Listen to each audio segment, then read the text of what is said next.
Okay. We should be live here. Let me check. Check in on things. We should be live. Yes, we are. We are live, ladies and gentlemen. Hello. Hello to everyone. Also, by that same token, happy Father's Day out there to those in the community who are fathers.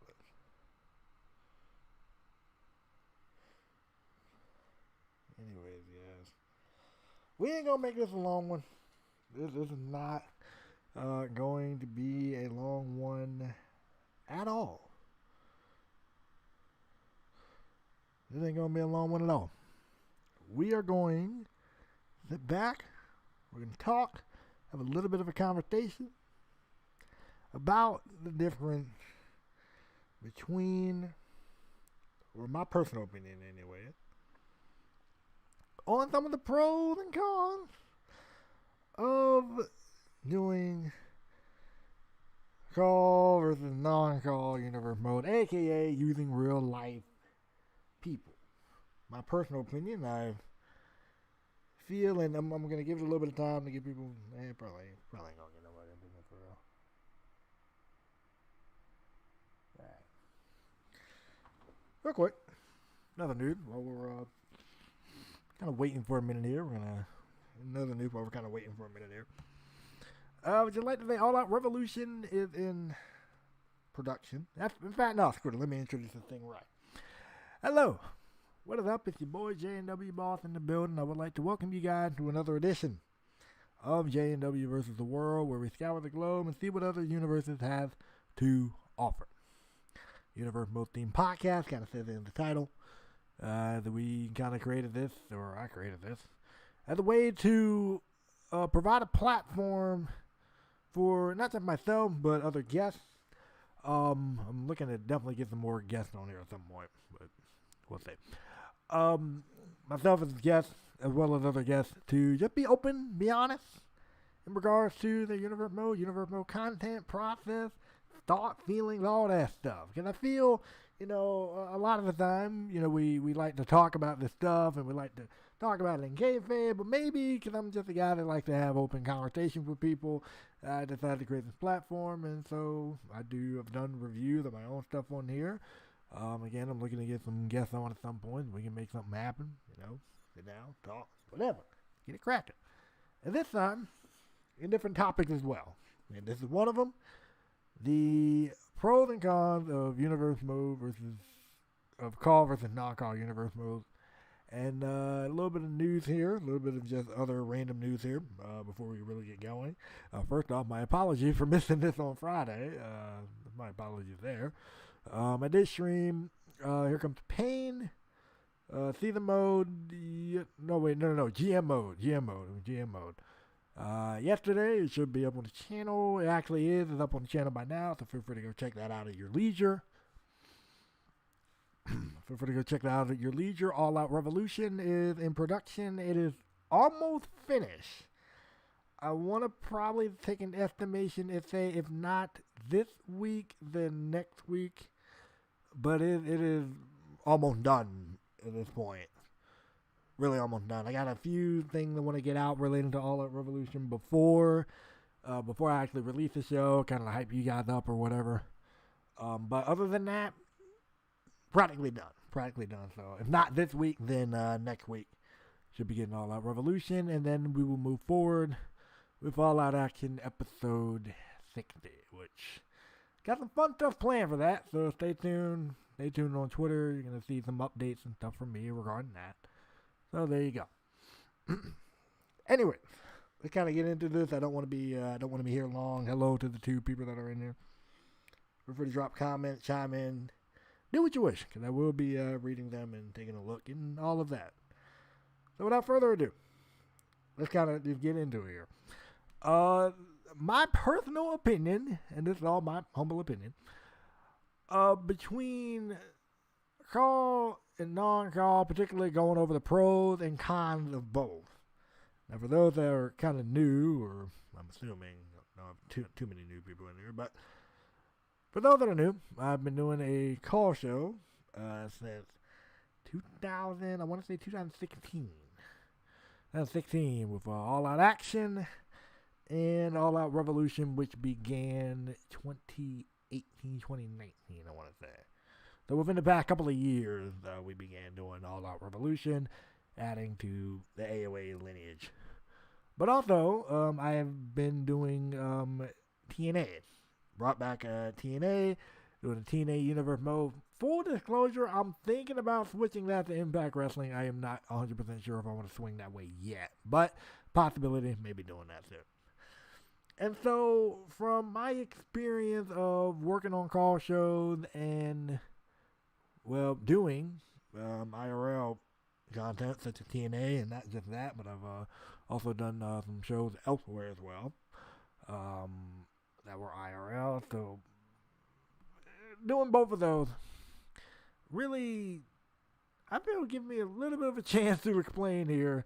To me, what I feel the difference is, the pros and cons, really, between call and non-call universe mode. So let's kind of get into them. I got myself a little bit of a list down here of kind of the pros. We're going to start with the real universe mode first. We're going to start with that. And one of the pros is that you already really kind of know who everyone is. You look in a real universe mode, and you're, especially nowadays, you're going to see guys like Adam Cole. You're going to see guys like Timothy Thatcher, Tommaso Ciampa, guys that you can already pinpoint a face, name, identity, potential character work, unless like the creator at the time is getting real fancy with stuff. You can pinpoint all of that down, so just right there, it already kind of helps, because you're seeing faces, you're seeing places, you're seeing stuff that is familiar. And I kind of just hinted right into the next one, pretty much familiar territory. You see a SmackDown logo and you know what you're about to get. You see a Raw logo, you potentially know what you're about to get. And you know for a fact when it comes to the only thing that really switches in that regard is maybe who's on which show. Who's on which show, who's doing which. And if NXT is in the mix, who are they considering the rookies if they are doing the call-up method, which a lot of people don't, actually, which I'm okay with. I'm completely okay with. And that's really essentially the difference some of the time with a lot of these shows. I mean, yeah, of course, people got their own booking styles and, their own, production style and everything that they add. But when it comes to, like, what you're going to see, you have the familiar faces, you got the familiar brand, so right there, that'll automatically kind of, hook you in a way. And not only it'll hook you in, but it'll kind of keep you invested. It's like, oh, okay, I like Adam Cole IRL. Let's see what he does in this universe mode. Or, oh, I don't like this person IRL, but for some reason, this particular universe mode is getting me into this character and whatever they're doing. So I'm going to stick around. I'm going to see what they do. See if they're seeing something in this character or this person that I'm not seeing. Like, I'm not personally a fan of Dolph Ziggler. I'm not. I'm really not. I think he's a tad bit overrated. But if I would ever come across the universe mode and somebody pushing him as like the world champion, I'm going to be like, okay, let me see what's going on. And if I like somebody, and of course, if I see somebody I like, I'm going to kind of instantly be gravitated to them in a way. I'm like, oh, let's see what they're up to in this show. Let's see what they're up to in this universe mode. Oh, they're a world champion? Cool, I'm in for that. All right, they're an intercontinental champion in the show. Weird, I would have did X, Y, and Z, but I still like them, and I want to see them do well in this universe mode. So you automatically, in your mind, have people you're invested in seeing, curious about what they're doing, and curious to how they fit into the whole grand scheme of things. And really, a lot of that investment comes with the familiar territory, comes with the fact that you're seeing a lot of familiar faces. Behind what you're seeing on screen, to me, my humble opinion, it is an easier setup. It's an easier setup. Now, easier setup in the fact of a lot of the times, you don't really have to do a lot of outside stuff. You can create an arena, yeah. You can create an attire, yeah, absolutely. Create arenas, create attire, change up entrances, yeah. But on the real, not doing a ton, not doing a ton, I'm not discrediting anyone, because I've had guys that I've switched around, messed around in on TNA to, get them to do what I'm intending for them to do, or get a vibe across that I'm intending for them to get across. So you're not having to do a ton of extra legwork here, because a lot of the base is done for you, especially if you're using Raw, SmackDown, NXT. Now, you may go get a different arena, use different logos. That's fine. Character-wise, though, a lot of them are sitting right there. You can do what you wish. Change their move, change their entrance, get whatever gear, logo, mod, for those who do that from the PC community. But you got a lot of that already there for you in place. You ain't really got to do a whole lot of from the bottom up scratch stuff. Now you may have to wait if you're waiting on somebody from community creation. You may have to wait, for certain guys, because initially when a game comes out, and I'm going to kind of get into the game stuff in a minute, but initially when the game comes out, a lot of the creations you see aren't really that great.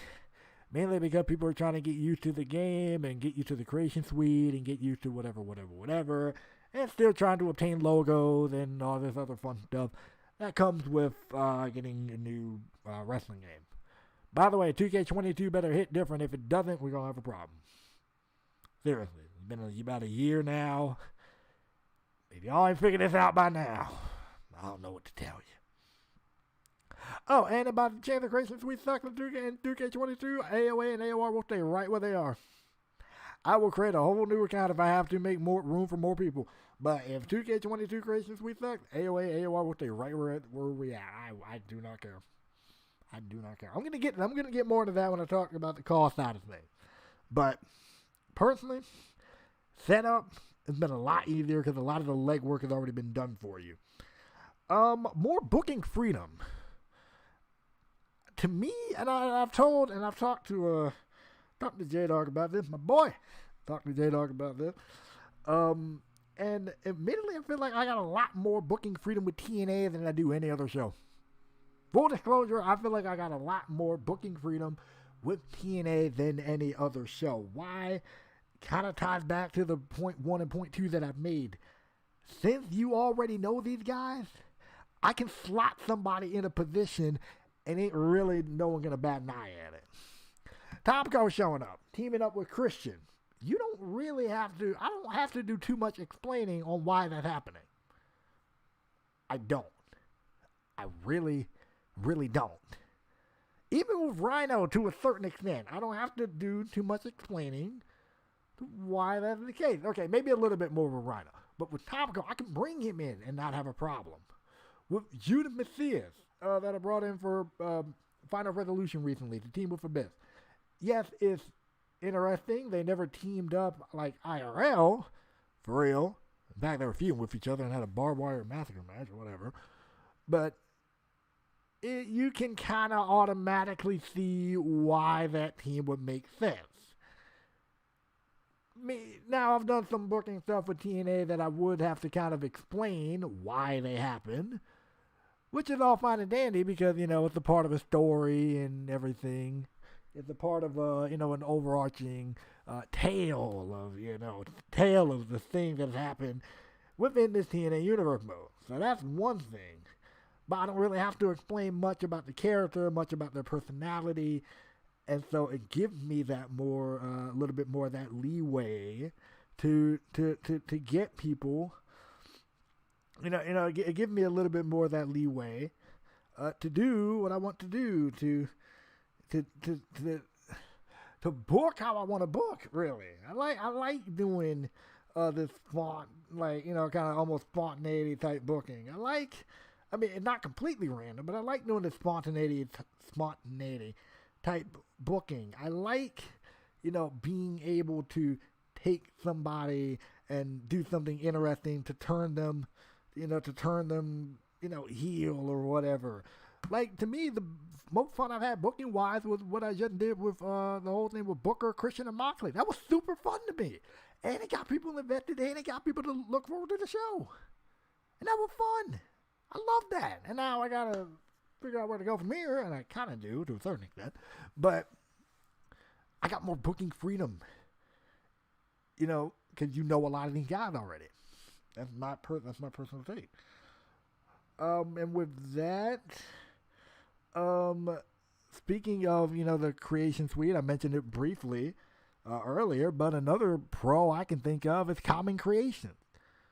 Common creation in the fact of some of these guys you're going to look for, your odds are going to find them. Some of these people you're going to look for, your odds are going to find them. Kenny Omega, you're going to find them. A CM Punk, you're almost guaranteed to find them. In every single game, you are guaranteed to find them. In games where Kurt Angle wasn't a playable character, you're likely to find a Kurt Angle. Even attires, even like freaking attire for some of these characters you can find. So sometimes you don't even have to create your own attire. You can find a community creation attire, port them over. Geez, problem solved. I might do that for a couple of TNA shows for Kurt Angle. But attire, for instance. Characters, for instance. Some guys is hard to find. Like good luck finding a good. I'm going to say this again. I said it in the Final Resolution review. But I'm going to say it again here. For instance, Dave, Jake, Chris. I couldn't find one. I couldn't find a good one anyway. A lot of the ones they had up there were just... or they didn't have a proper moveset, and it was just a hot mess. Hot mess trying to do that part.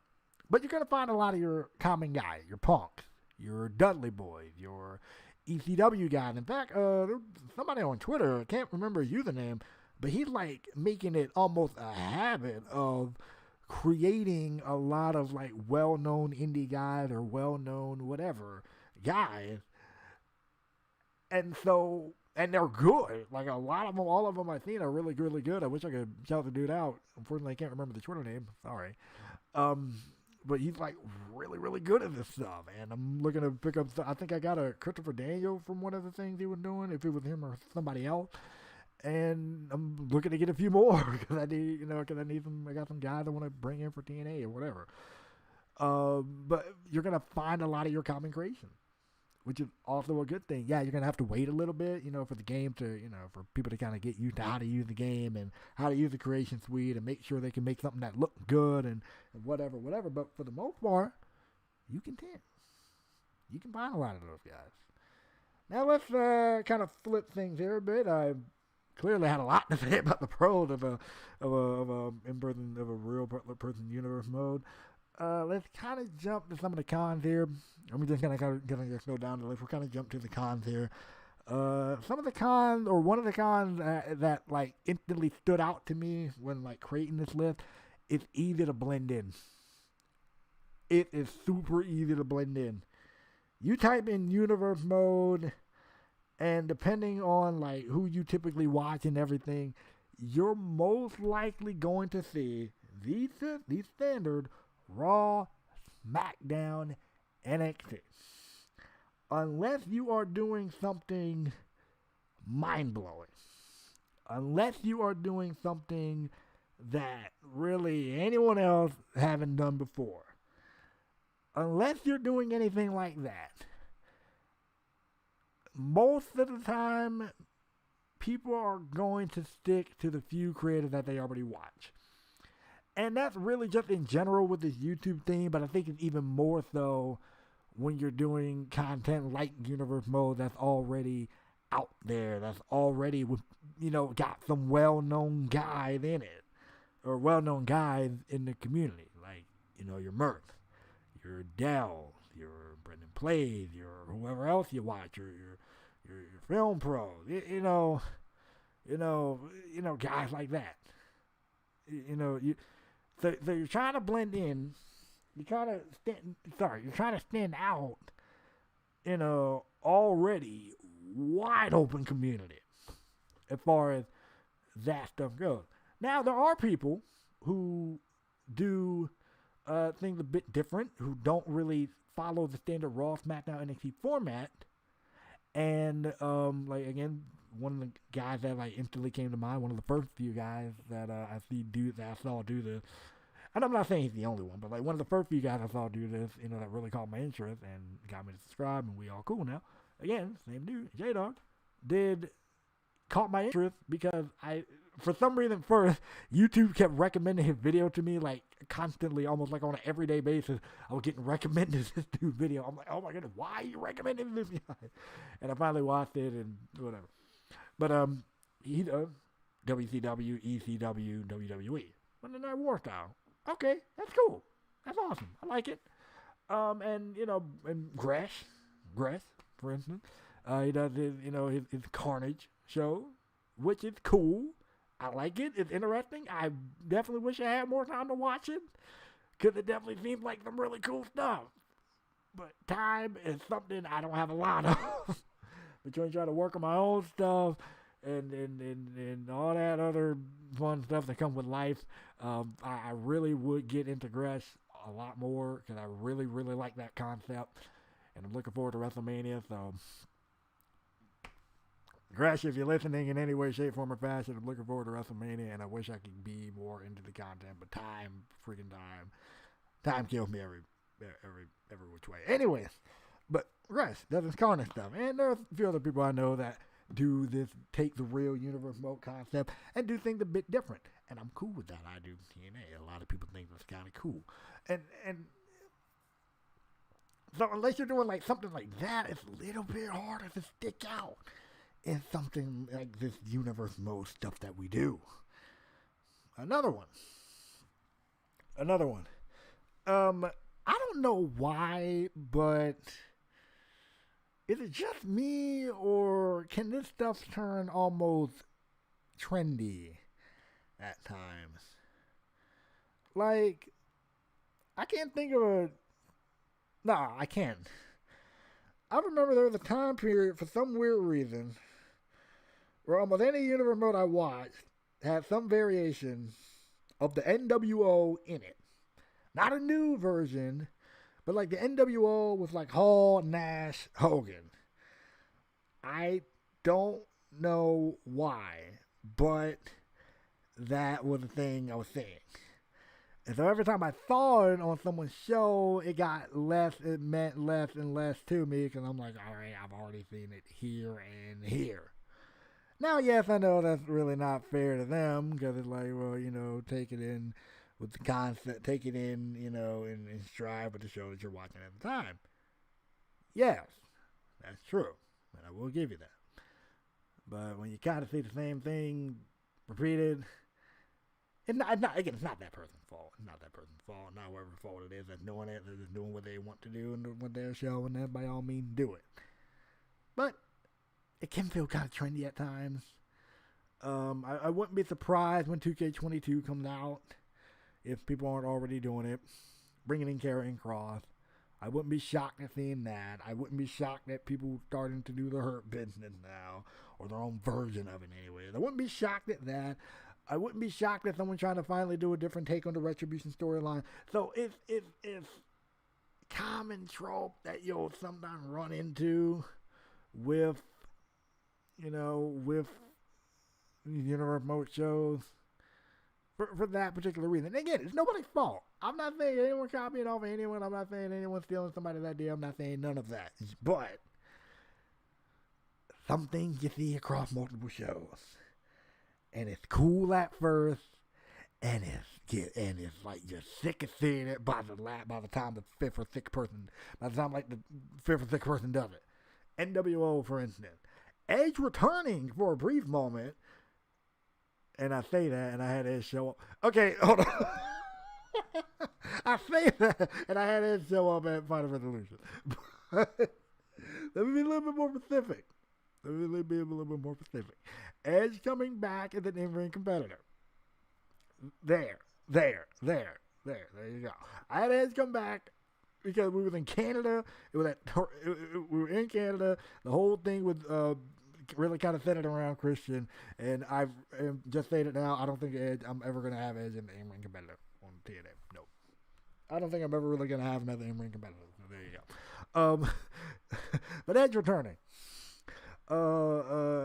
Retribution, they're like when it first came out, people were kind of jumping in, trying to take their stab on how they want to do it, which is all fine and good.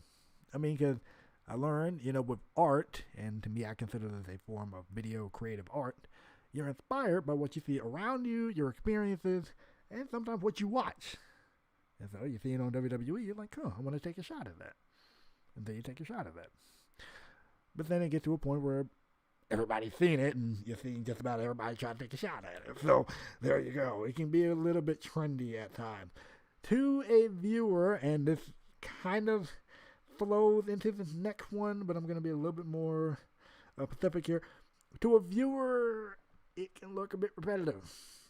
Kind of referring to, again,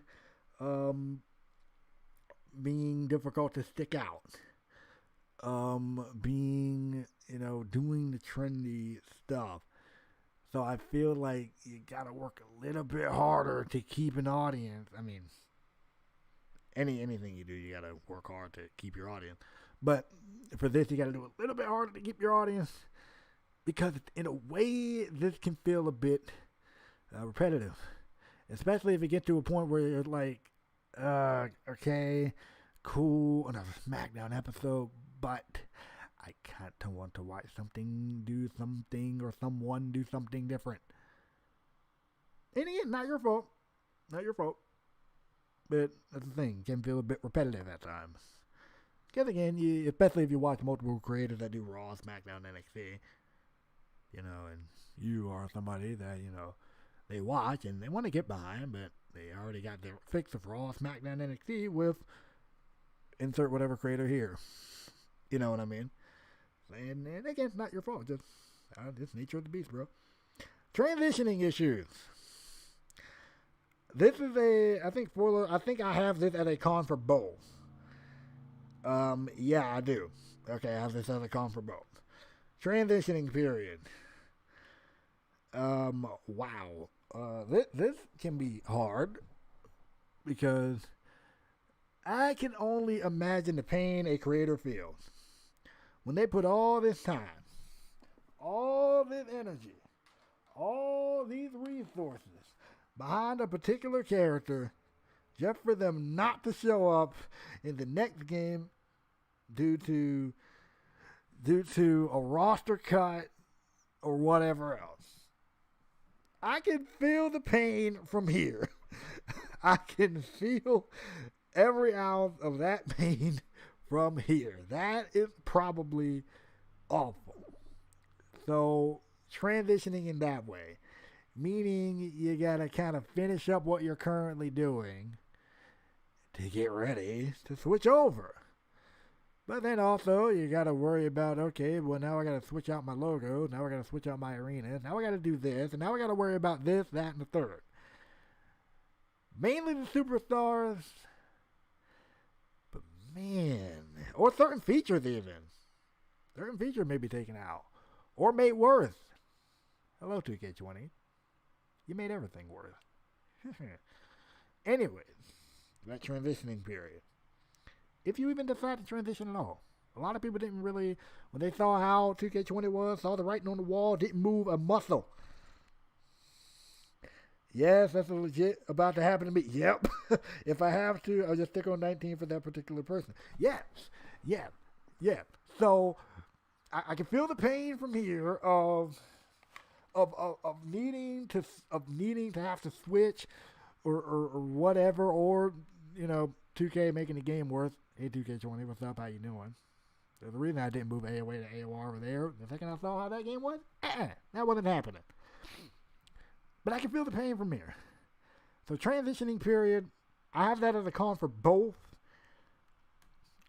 The call one is going to hit different. Oh my goodness, that call one is going to hit different when I talk about it. But transitioning period, it sucks for everybody. It sucks for everybody.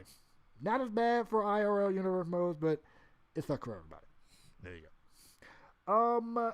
Speaking of, I thought I said something. Oh, here we go.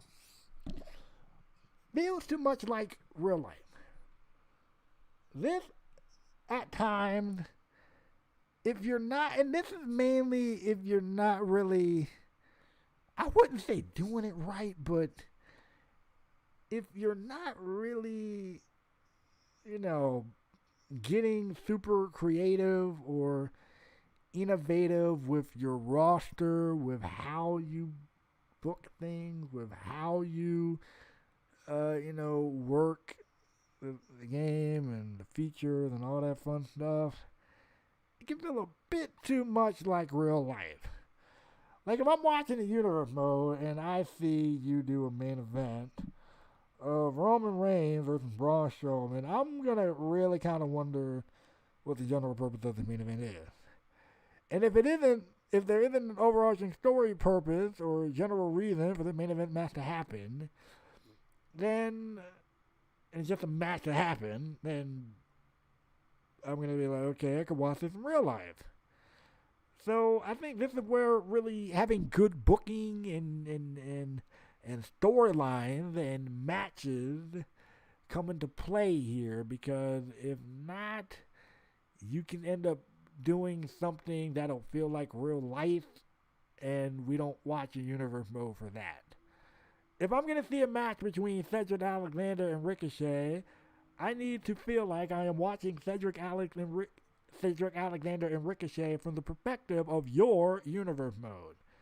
If I'm watching Cedric Alexander versus Ricochet and I'm seeing it basically look and play out how they would on an episode of Raw with no clear direction, focus, or nuance to why this match is happening, I'm probably not really going to care about this match, and thus you, at least for that brief moment in time, have lost my attention. And if it loses my attention well enough, then I'm clicking off and watching a different video. I believe that every match on the show should have a purpose. If there's not a purpose, why have the match? That's a good point. Pretty much. And so when you're doing this real life universe mode stuff, the last thing you want is for us to feel like we're watching another episode of Raw or SmackDown right now. Because we all agree, real life WWE ain't great. We come to this some people, I bet you there are probably some people who use their Mondays and Friday and some Tuesdays, depending on how you feel about NXT, that use their time to watch a universe mode creator over the real life product. Just saying. Probably people in the world that do that. And if you are that creator that somebody decides to watch and you're doing the Raw, SmackDown, NXT, you better be doing something different. I don't want to think about real life when I'm thinking about your show. I don't want to think about that. No. If I'm gonna think about real life, I want to think, wow, why isn't WWE pushing this dude like this? That's the only real time I want to think about real life. If you're making me think, I've seen this match before on Raw and I didn't like it then and I'm not liking it now, then you kind of messed up. That's my take. My two cents. You don't want to feel like too much like real life. But by that same token, you don't want to have this last one, and then we're going to get into the call side of things, what I like to call star power overload. Meaning, you have every big star known to man, which, yes, it will give you an all-star roster. Absolutely. It will give you guys that you can do stuff with from here to Timbuktu and back. Absolutely. Recognizable faces, you got all of them. But then you're going to mentally run into this problem of you think so highly of everybody on the roster, IRL, so you're adding them into the universe mode, and now you get into the universe mode, and now you're trying to push everyone because you feel so highly about everyone IRL. Just saying. Star power overload. It can be a problem. I've come close to being guilty about this. I came close. When I was developing this original TNA roster, I came close to feeling guilty, to running into the same problem. But star power overload. Because on one show, you could have Shinsuke Nakamura, Finn Balor, Adam Cole, baby, Kevin Owens, if you consider him a top star like that. Keith Lee, star power overload. Sound cool, look cool. This is mainly a downside for you, the creator, because now you got to deal with how the world you're going to book all of these guys in a way that first don't, make them look bad, and then second, book them in a way where if somebody would stop by, somebody's not going to look at your universe and be like, what in the world? Why is Kevin Owens in the... Oh, that's another thing. I didn't even think about this one. Expectations. Automatic expectations. I didn't even think about this one. I literally just thought about this one while I'm sitting there talking. Expectations. You automatically... Somebody sees somebody in your universe mode. Sometimes in their mind, they are mentally automatically thinking, okay, this guy should be a top star. Or this guy should be in this position. This guy should be in that position. So sometimes when you go against that, it can be a good thing or it can be a bad thing. Like, again, I'm going to use Dolph Ziggler. I'm not a huge fan of his. I'm going to use Dolph Ziggler in this example. Hello to everybody that just jumped in. What's up? Exactly. Even though I only have one show, I'm only going to have a specific number in the main event scene at one time. And to swap them out for new people from the season to season. Exactly. That's a good thing. That would be a good thing. I'll give you an example. Again, Dolph Ziggler. I'm not a fan of him. I'm not.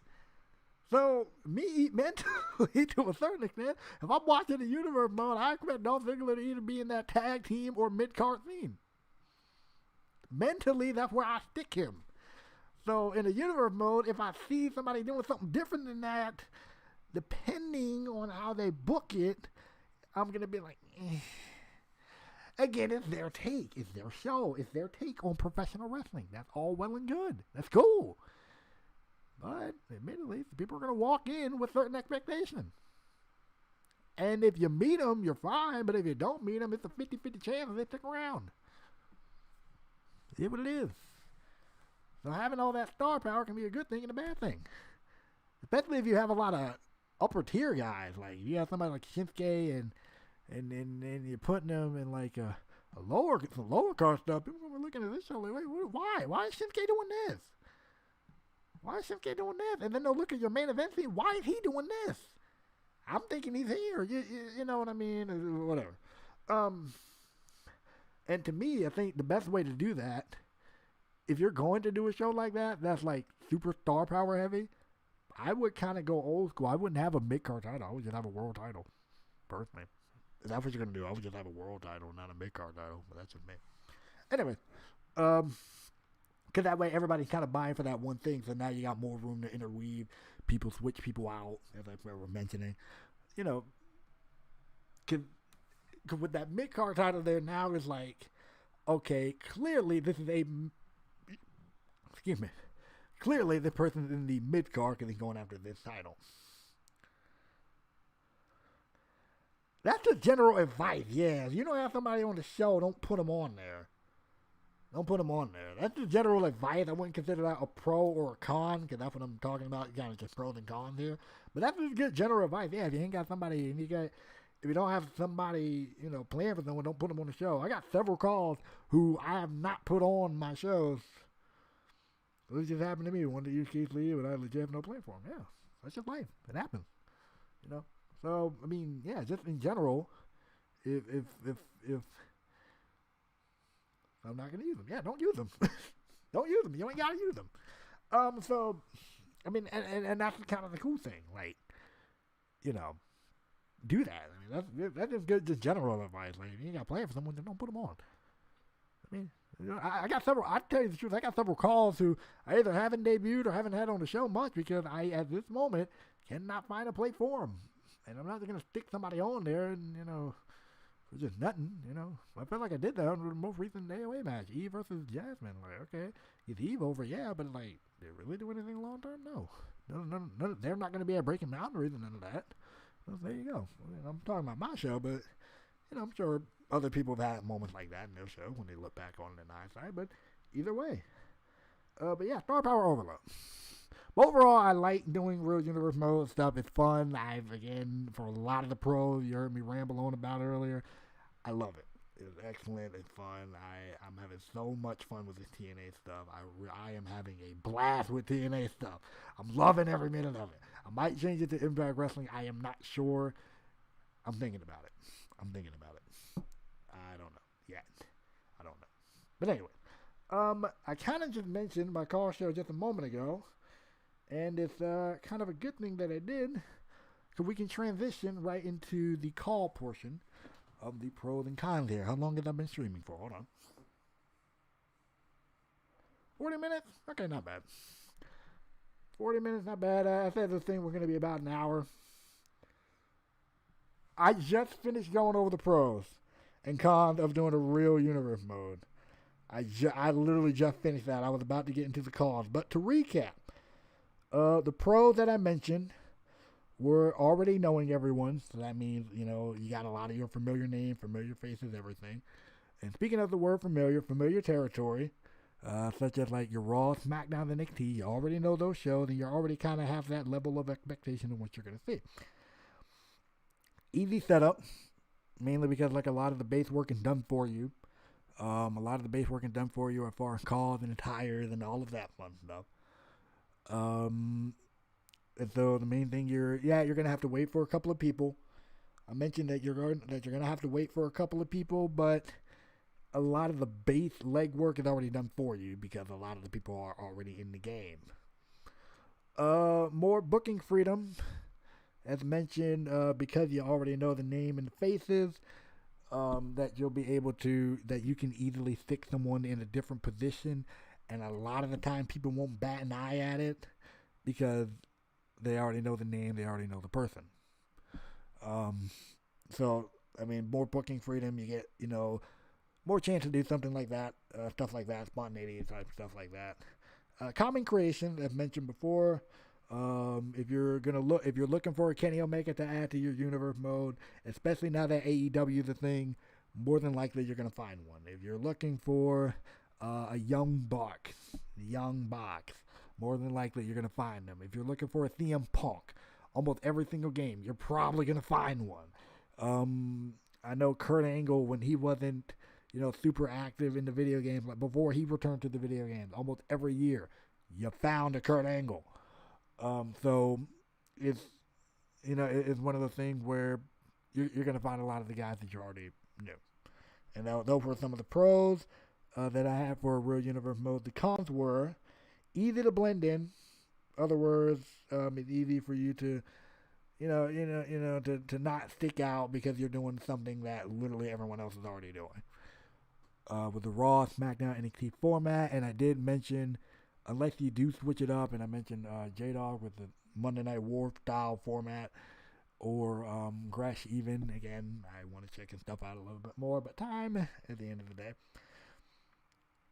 Unless you're doing something like that, it's hard to blend in. It can turn real trendy. Basically, you'll see, I mentioned the example of the NWO when a lot of people were doing that. I mentioned people having Edge return as an in-ring competitor again, conveniently right around the time he did it IRL, or when the rumors were circulating for it. So people were doing that. I bet money Karrion Kross is going to be huge in everybody's universe mode. If not now, then when 2K22 comes out, I'm almost certain on it. The whole Karrion Kross stuff, for instance, can get real trendy. To a viewer, it can look repetitive, meaning they already have guys that they watch that do Raw, SmackDown, NXT stuff. They already getting their fix there, and from what they see, you're not really bringing too much different to the table. So it can look repetitive. Transitioning issues, expert related to this one a whole lot. Basically, a character may not be in the game. Basically, a character may not, transitioning issue, the character may not be in the game, or, the game may be made worse, and I made a joke at 2K20, hello, I'm still not over that. Person not being in the game, logo being super out of date now, and whatever the deal. Arena being super out of date, all that fun stuff. So just getting to the next game in general, hoping and praying that everything works. And that your character that you still need is going to be on the active roster, or can or will be created in a quick enough time frame for you to be able to get them. So just transitioning issues in general. Feeling too much like real life.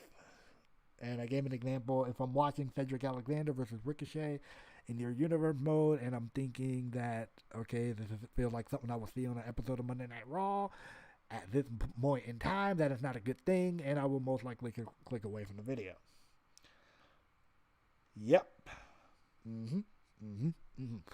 I mentioned feeling close to too much like real life.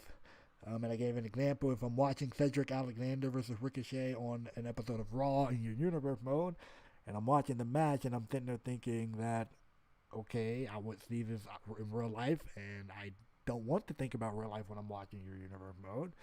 The only thing I want to think about when it comes to real life in your universe mode is, why isn't WWE IRL doing this? That's the only thing I really want to think about when I'm watching your universe mode. So, to me, if your show is reminding me way too much of real life, I am probably going to click off the video. Mainly that will come to how you book the show, how you are, how you book the show, and the matches you put on, all that fun stuff. And speaking of matches, Star Power Overload with the last con that I mentioned. Right. And let me just, I clarified this earlier. I'm okay with seeing a Ricochet versus Cedric, and I'm just using those two because those were like the first guys that came to mind. So no offense to those guys, but I like both of them because I like both of them in real life. I'm just thought of that as an example because that's a match you would probably see on a Monday Night Raw. I don't mind watching those two in your universe mode. If you want to have them face off in your universe mode, go right ahead. But the catch is, if I'm watching this match and I'm not feeling like this, like, okay, move-wise, okay, I get it. They're going to do stuff that they do in real life because, that's how it is. But to explain it, there should be this feeling of I'm still watching something different in a way. There should still be the feeling like I'm watching this from the standpoint of this is your show, this is your world. This is not the exact same Cedric I see in real life. This is not the same Ricochet I see in real life. Or even if it is, what are you doing to make them different, stand out in a little bit of a way, you know what I mean? What road are you going to have these characters go on after this match? Or is it just a random match for the sake of having a random match with no purpose, rhyme, or reason? So, to me, if you're going to have a match with two common people, have a direction to go, that will feel a little bit different. That will still feel like your show. And Star Power Overload, as mentioned, was the last one, having way too many top-heavy guys. Top-heavy meaning main event guys like your Adam Cole, Keith Lee, Aleister Black, or Tommy End now, whatever. All these main event guys on the roster, having all of those guys, because then it kind of will make it a little bit difficult for you, because now, since you think so highly of these people to have them on your show, now you got to book them, and sometimes, people run into this problem of trying to book everybody as a main eventer, and when you try to do that, you end up running into this problem of, not being able to please everyone. And this kind of led to the last one, the real last one, because I thought about it on the fly at the time. It was expectations. I used Dolph Ziggler as an example. I said if I see Dolph Ziggler as a mid Carter tag team guy, and you're pushing him as the main eventer, there's a 50-50 chance I may or may not stick around, depending on what you're doing with him. So it's a 50-50 chance. So expectations, you got to battle that as well. So those were all the things that I talked about in the pro section, and or the pros and cons section for the real life universe mode, and we're gonna get to the CAW pros and cons, and we're gonna be out of the way here. CAW, creator wrestler, A+, a big time pro is uniqueness. You're not gonna look at one CAW show and think that they are trying to be like anybody else, but who they are. Now, if you watch a lot of CAW shows, you may think, okay, this person clearly took inspiration from this person, or this person clearly took inspiration from that person. But in a way, still, you're going to be watching people doing their own thing, their own show, their own character, good, bad, or indifferent. That real sense of uniqueness, that fact that I'm not going to see this anywhere else but on this channel. I'm not going to see this show anywhere else but on this channel. I'm not going to see this type of action or whatever anywhere else but on this channel. And so just that general uniqueness, how every CAW show got their own different flavor, got their own different vibe, got their own different, take on what they see wrestling in. And kind of like every universe mode, but it feels different because you're seeing, it's like you're watching a whole new brand in a way, like a whole new brand that you never knew existed. And so you're kind of getting brought into this whole new world, and that can be very, very cool to a lot of people. Very, very cool to a lot of people. And so there are people out there, and I've received this comment before, like, hey, yo, I really like you're doing the CAW stuff. It's unique, it's interesting, whatever. And if I wasn't doing a CAW show, you wouldn't really get a whole lot of comments like that, because everybody's kind of doing the same thing, as mentioned. And speaking of being brought into their whole new world, you kind of meet the lovely cast of characters, so all new faces. Now, I have noticed that a lot of popular CAWs you'll see in other locations, other shows and stuff, which is, okay, that's fine. But for the most part, the majority of the time, a lot of the CAWs you're going to see are unique. Or, if you're not super into CAW shows, you may be seeing some of these CAWs for the first time. So it's still that sense of uniqueness. It still feels like a breath of fresh air, because you're all new people, all new faces, all new whatever, which is cool. It kind of leads to a con that I'm going to mention later, but when you're first looking at it, kind of cool. Unlimited imagination. Can I tell you some of the most unique, for good and for bad? Exactly. You can do whatever you want. To a certain extent. I'm going to get into that. The next thing, speaking of doing whatever you want, as mentioned, the next pro was unlimited imagination. Can I tell you some of the most unique things I have seen in universe mode, period, have come from CAW shows? Some of the most unique match types. Some of the most unique production, again, for good and for bad. All of that. Some of the coolest stuff I've seen have came from CAW shows. I can't remember a ton specifically off the top of my head at this point in time, but like CAW shows get incredibly unique with their match types, with their arenas, with their characters. I mean, good grief. Like, I can only imagine the work that people put in to a lot of these characters. Like, the amount of logos, the amount of detail, the amount of all of that is ridiculous, but it's also very cool, which also leaves you room to, again, get unique with pay-per-views, get unique with pay-per-views, get unique with, again, match types. I mentioned that before. Your looks, your atmosphere, you get to mix all that up and create your own vibe, your own show out of that, and you don't have to worry about being handcuffed to the standard of, oh, I have to do a Royal Rumble match. Oh, I have to have some type of Money in the Bank match at some point. Oh, I have to do a Hell in a Cell pay-per-view. And if you're doing that, I wonder why. I really wonder why. Anyway, though, your show, do your thing. Oh, I have to do a WrestleMania. And literally call it WrestleMania. I have to do that. I have to do all that stuff. Because that's just the general standard that's set by doing the WWE style universe mode. And for me, even for DNA, I have to admit, I'm kind of following the old school pay-per-view schedule, really. Final Resolution. I think I said the next review is Against All Odds, and it's Destination X, and it's Slammiversary. So I'm kind of following that old school calendar. So, I mean, to a certain extent, I'm doing the same thing with the TNA universe mode. But with call shows, I can get innovative, come up with my own pay-per-view name, my own match stipulation. I can do all that fun stuff. That's cool. Unlimited imagination is always a great thing. Drawing ability. If you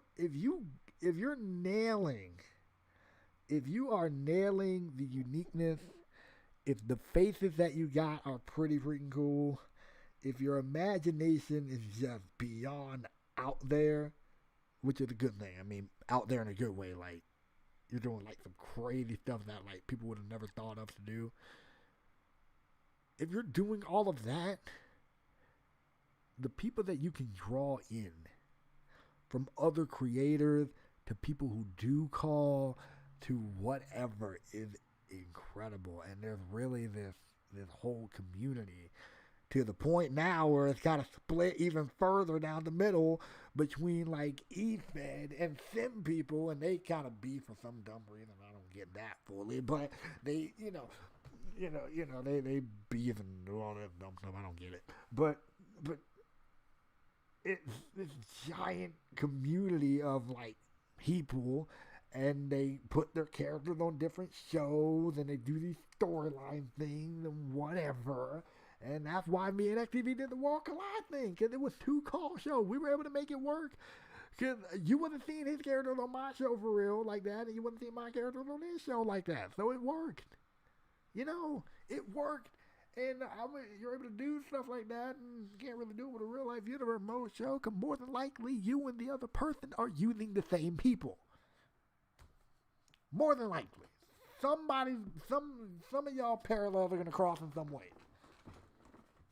But anyway. Oh, and then you got to figure out how the world to explain all of that into your theories. So that's always a fun task. But nonetheless, the people you're able to get, to reach, by doing that is amazing. And I've gotten some great opportunities just from doing this call stuff. I've called shows for different leagues. I've done stuff like that. Did the World Live stuff. Met some cool people doing this call stuff. You know what I mean? So drawing ability is insane. And of course you're nailing everything else, and you definitely got somebody who's interested and hooked into your show, which is amazing. Always a great thing. I think the best thing about doing a call show is that you got the capability to get somebody invested not only as a creator, not only as a call creator, but if you're able to get their call on your show and they're invested in your show, even with their call on it, not just what their call's doing, but actually investing in the show itself, that's a golden feeling. So, excellent stuff there. And then the final one, and admittedly, I am not in this category. I'm going to explain why I'm not in this category, but I'm going to say it anyway. The production for some of these call shows that I've seen are above and beyond. The production that I have seen for these call shows go just into like almost movie status. Like all highlight reel matches, like the promo work, the video editing work, the green screen work, all of that, the levels I've seen certain shows go is just beyond. It's incredible. And I don't think I've seen a show, including Real Life Universe Most Stars, reach that level of production. Some of the best produced universe modes I've seen from a production standpoint have been called based. And I'm not saying Real Life Universe mode don't got good production. Please don't get that part twisted. I'm not saying that in the slightest. Don't take that the wrong way. Please don't take that the wrong way. Some of the best produced work I've seen, though, came from CAW stuff. Due to the originality. Due to the, just what you're able to get away with. Stigma Street Fight.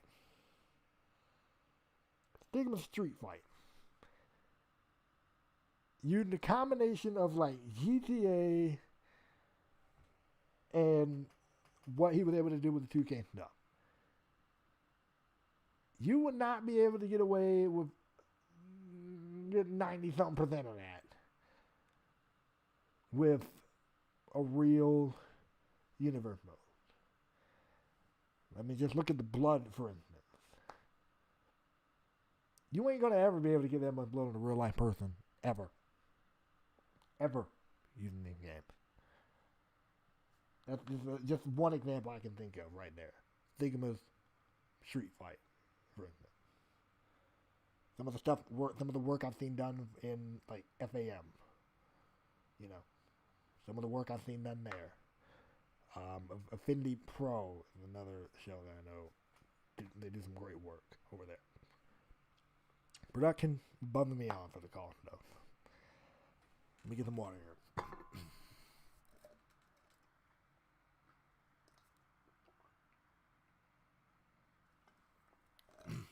Okay. Alright, let's wrap this up here. And we've only been going for an hour. Hour and 1 minute. Not bad. Told you, I think we're going to be about an hour, and I've been sticking to my word. Con. I'm doing a car show. The setup. The freaking setup. I feel it is longer than doing IRL universe mode. Because in my case, I have to every game recreate 30 to 40 characters. That is not also including the guys that I am waiting to be created. And I also have to know if the creator first is not only getting the game, but is even going to bother creating their particular character. I have to worry about that too. Which also can mean creating attire for certain characters can be a little bit difficult. Maybe because I'm not super great at doing them, or what? But I know creating some attires for some of these custom superstars can be a pain in the neck. Because they were so meticulous with how they stitched them and how they crafted them and what logo they put where and what length at what angle at what degree. You can't even freaking change the color for some of these guys' stuff because thank you. You can't even change the color for some of these guys' stuff because their whole type is custom logos. So now you don't even know where the heck they got some of these logos from in the first place to properly do the stuff. So some of the time you end up rocking the same attire a lot of the time unless you're like super in tune with the creator or the creator is super in tune with you and saying, hey, by the way, I'm updating the character for this particular show, or hey, by the way, I'm doing X, Y, and Z with this character, or whatever. Unless that happens, good luck. That's assuming they even want to create an attire for him. At this point, sometimes some creators aren't super into it like that. They'll create their character. Did I break my camera? Okay, no. Some creators will create their character, and what you get is what you get. I ain't updating it. I'm good. What you get is what you get. My character, I am not changing nothing. What they got the right to do. That's their creation. But it makes it difficult. That's why you don't see some call for different attire for that exact reason. Sorry, but it is what it is. So, the setup is, man, that setup, oh my goodness, I'm dreading having to do it for 2K22. I'm hoping 2K22 is a good game, don't get it twisted. But man, when I tell you I'm not dreading, I'm not looking forward to having to create 40-something characters, moveset, entrances from the ground up again, I promise you I am not. 2K, I'm waiting on the day for 2K to add the ability to transfer your freaking information from one game to the next. That will make this process 1,000 times easier. I don't even care if I don't care if I have to transfer my character's looks. I don't care if I have to transfer my character's looks, but I have to create the engines and moveset again. I don't care. Just give me something that I can transfer. Just make one part of this process a tad bit easier for the people who get in this game year in and year out. Please. But whatever. Setup is freaking ridiculous. Setup is... Man, the setup, boy. Listen, I was happy when 2K20 didn't work, okay? I was low-key happy when 2K20 didn't work properly because that meant, I can stay on 19 and nobody's going to be mad at me? Cool. I'm staying on 2K19. I appreciated the break. Investment. As much as I mentioned people being invested in your as much as English, I promise you I passed it. As much as I mentioned people being locked in, hooked into your show, being a good thing, getting people to that point can be difficult as well. As mentioned, some people, they are used to the Raw, SmackDown, NXT format. And then you try to change them from what they already know. You got to catch their interest quickly. If not, they probably ain't coming back. So getting people to that point of investment, it is difficult. Again, a lot of faces people don't know. None of these people are real. Which, by the way, is fun fact. Commentary is crucial during this point. In fact, for call shows, the main reason people are probably going to get invested, probably before the characters, is you as a creator. If you're entertaining, then people will most likely stick around and listen. If you're not so much entertaining and you're calling the move sounding like you'd rather do or be anywhere else than calling the match as you're calling, and the fact that I don't even know these people are in the first place or why this match is happening, because maybe you didn't do a good job at explaining that, or I'm just brand new and I'm just generally confused, then I'm probably going to click away. Just saying. Even with a high production value, I will still probably click away. I'd rather be invested in I will most likely, for me, if I'm watching a call show, I'm most likely going to get invested in the person I'm hearing calling the action because I'm expecting them to clue me, a new person, in who don't know who any of these guys are, never seen them a day in my life, first time watching this show. I'm expecting to really pay more attention to them because I need to learn. You know? So that's the way I see it. That's why commentary is super important, ladies and gentlemen, for call shows. But if you're good at it, then getting that investment is still a bit of a difficult task because of the above thing I mentioned before.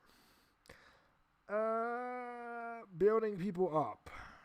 Build up. Mainly I'm referring to building up characters and all of that stuff. Now, you can bring somebody in and you can put them in a good spot, but then in the audience eyes, you kind of got to build them up a little bit because unlike with real people, you don't really have that luxury of, I already know this dude's the top guy, so I don't have a problem with them being seen as the top guy here. With Call, unless you've seen the character elsewhere, which depending on the show, you probably haven't. Unless you've seen the character elsewhere, you're going to kind of have to build them up in the audience's eyes a little bit more, which can be difficult. Because again, they don't know who this dude is. You got to fill them in. And if they ain't doing a good job filling them in or putting them in matches that will allow them to properly see what the character is capable of, or putting him in the program that will allow people to see properly what the character is capable of, then that's a bit of a problem. And you run into this issue of, okay, they're here, cool, they look cool, they made a decent impact, now why else should I care about them? You got to answer all of those questions for the audience at that particular point in time, which it can be difficult. Admittedly, I'm nervous about bringing some guys in for that same reason, because I don't know exactly how I can take them and build them to the status that I want them to see, to the status that I want you guys to see properly.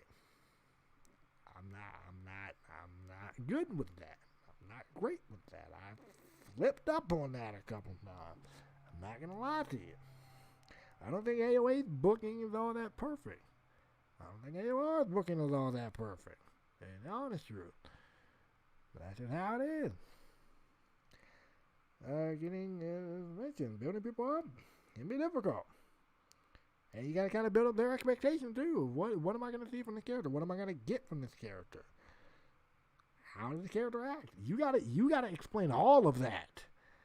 Again, unless they've seen their work elsewhere and you're picking up where somebody else left off, you gotta explain all of that. Which can be difficult to do. And it can take you a little bit of time to get people and, to get your audience and to get that character where you want them to be because of that. Transitioning period, I kind of mentioned this. I think I did mention this inadvertently when I was speaking about setup. But transitioning period is difficult. You gotta wonder who the heck is coming back. Who's coming back? What are you gonna do if they don't come back? How are you gonna move forward if they don't come back? What do you do if this person isn't getting the game and now you're kind of pigeonholed into figuring out what to do with them? And you gotta find someone to take their place. If you needed them for something important, you gotta figure out a way to take their place. So now in this case of, alright, so what do you do? How do you do it?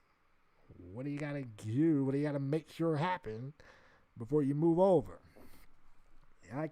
Me personally, I kind of get myself in a position where I write out whoever I need to write out. I make sure I have whoever I need to have. I make sure I have everything ready to go, which is why I'm always several months behind when it comes to transitioning, because of that reason right there. I transition probably in more time than a lot of the IRL universe mode do. Because I gotta get everybody. I gotta get everything. I gotta make sure this person is written out of the series properly. I gotta make sure that person is written out of the series properly. Now, hopefully, if 2K22 is any good, I may not have to worry about that, and I can bounce back and forth between the two games. If that's the thing I can do. If not, then, well, I gotta figure out who I gotta go. Who gotta go? Who gotta stay? Who gotta go? What do we gotta do? And finally, system space. Now, maybe this only applies to me, but system space can be a pain in the neck. Or game space can be a pain in the neck. I've had people who I wanted to bring in and I couldn't. Why? Because I used up a lot of my save data slots for the game. Mainly due to characters, logos, their logos, other creation stuff that I have to make sure I have in. System space on one account doing this is a pain in the neck. Because again, my creations, other creations, some creations got 26,000 different custom logos, which is fine. That's their creation. But it makes it a little bit challenging, especially if you don't have multiple accounts to do this stuff on. So, system space in general can be a pain in the freaking neck. And I guess while I am at it, one final thing I can mention here is just the general standpoint of it is CAW. Mentioning, basically saying that since it is CAW, and so-called, to a certain extent, have a iffy reputation at times. People are automatically going to be expecting certain things. Especially when it comes to the characters, people are going to be expecting to book their character a certain way. People are going to be expecting that their character is either A, giving everything in a whim, or B, you don't have them on the show. People have expectations of their character and what they see and what they expect. It is your job as a creator to try to appease that as much as you humanly can without either A, compromising everything you have worked on in order to appease that, or B, willing to say, look, this is my show at the end of the day. You wanted them on. You can either roll with what's going on. I can try to fit in what you are requesting of me. Or you have the great option to remove your character from the show. Which is the thing that happens. I've ran into that issue with a few creators. I've had to tell them, I've had to look. My show. Your character, yes. But you want them on my show. So if they're on my show, I expect a little bit of trust here with what I do with them. And if you are not willing to give me that trust, then there may be a little bit of an issue. I get it. Your character. But I'm putting your character in my overarching vision. Sometimes it aligns. Sometimes it goes better than expected. I'll give you an example. Brian Nectar, creator behind Brian Nectar, did not expect his character, and he said it in the comments. You can go look. I know one of my recent AOR videos. Did not expect his character to be pushed as hard as he was, but he was. He was pushed pretty good because I liked his character, liked his look, had a good moveset, liked his backstory, all of that, and I felt I can make something of this guy, pushed him pretty hard. Some characters, not so much. What's up, MP? Some characters, not so much. So kind of like expectations from the pros of from the cons of doing kind of like one of the cons that I mentioned from doing a real Superstar Universe mode. You're gonna have to deal with the expectations of the creator. And that's facts. Dealing with a real life person, having to deal with their expectations, different animal, different ball game. Because they're going to expect their character to be pushed a certain way, delivered a certain way, handled a certain way. Some people are chilled. Some people are more chilled than others. Others, they want either you to do everything that they command with their character, or they don't want the character on the show. That's just how it is. And yeah, you're going to have to deal with that. I fortunately haven't really had to deal with that like that. But if I ever did, I will tell them. You're putting your character in my overarching vision. You like it? Cool. Give me that trust, and we can make something work. If you want to talk, I have the general rule. I have a few general rules. For people who know me, I have a few general rules here. I have no problem putting your character on my show. If I got room, I have no problem putting your character on the show. Or at least downloading them, and if I have something to do, and if I find something for them to do, I'll put them on. Because I got some characters who admittedly haven't debuted yet for that particular reason. However, I will not be demanded on what to do with your character. You can pitch to me suggestions. You can definitely pitch to me suggestions, gladly.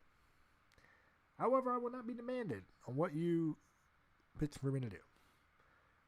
If you keep pulling this whole card of threatening to leave the show, okay.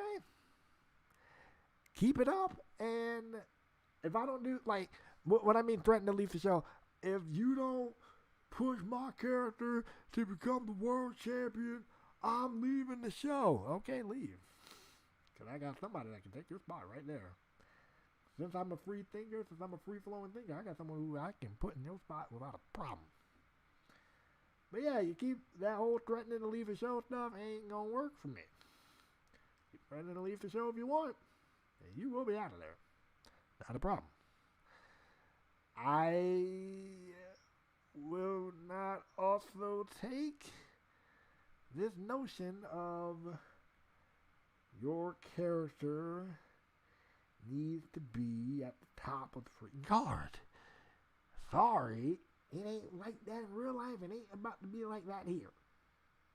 Sometimes I will have a character that admittedly I ain't gonna do too hot with.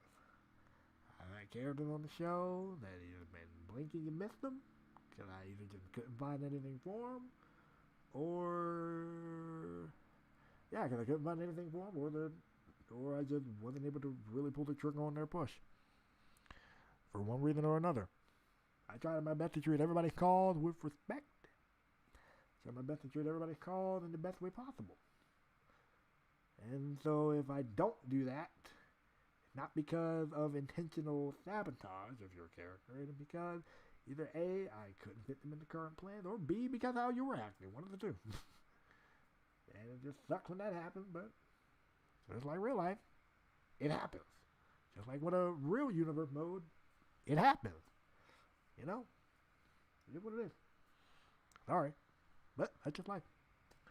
But if you treat me with respect and I treat you with respect, and you know, if you have a problem with your call direction, please feel free to talk to me about it. I will gladly, take it into consideration, hear you out, hear what you want to do with your character, and I will do my best to accommodate it.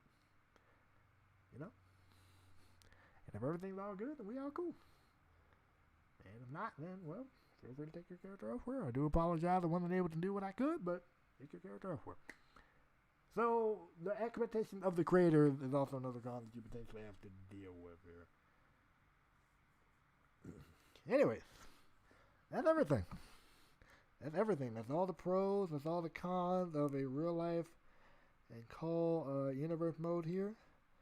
Overarching as far as call goes, I love it. I wouldn't be doing it for as long as I have if I didn't. I love it. And I got some great changes I want to make to help me out going forward. Keep watching, you'll see. But nonetheless, I'm gonna sip some water real quick. If y'all got any questions, anything you want to add, anything you want to pipe in with, feel free. I'm gonna give y'all a couple minutes to do that.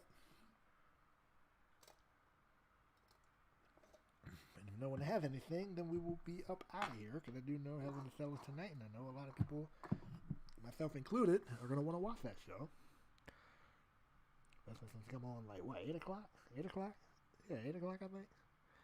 So, anyone have any other questions, comments? I'll cry the pain and rage, as my old English teacher would say. Any other questions, comments, anything you want to chime in with, anything you want to ask me personally? I'm going to give you guys about a minute or so to do that. And if not, then we will get up out of here.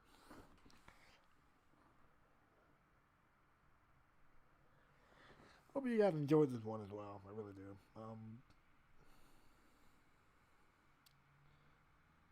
I have one question for... Okay, that was awesome. Thank you. And then we have one question for Universe Mode. With calls can be WWE champions. With WWE Universe... Oh, no. Hold on. I have one question. For Universe Mode with calls, can a call be a WWE champion? Absolutely. And to me, why even have them there if you're not going to want to eventually do something with that? And to me, it is crazy. Real Universe Mode got this advantage that calls don't have. Real Universe Mode got the advantage of you can add calls and make them work a heck of a lot easier than you can bringing a real life superstar into a call universe. You can make it work so much easier because you can say, "Hey, this person was on the independent scene." If you use NXT, the independent system on your show. In fact, I'm honestly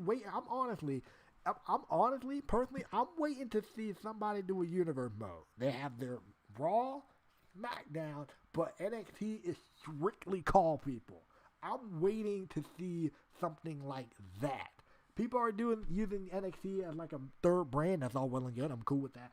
But like when it was a developmental system, I was waiting to see somebody do a call to do a universe mode with Raw, SmackDown, all real life people, but NXT being just strictly a call play. That, to me, that would be cool.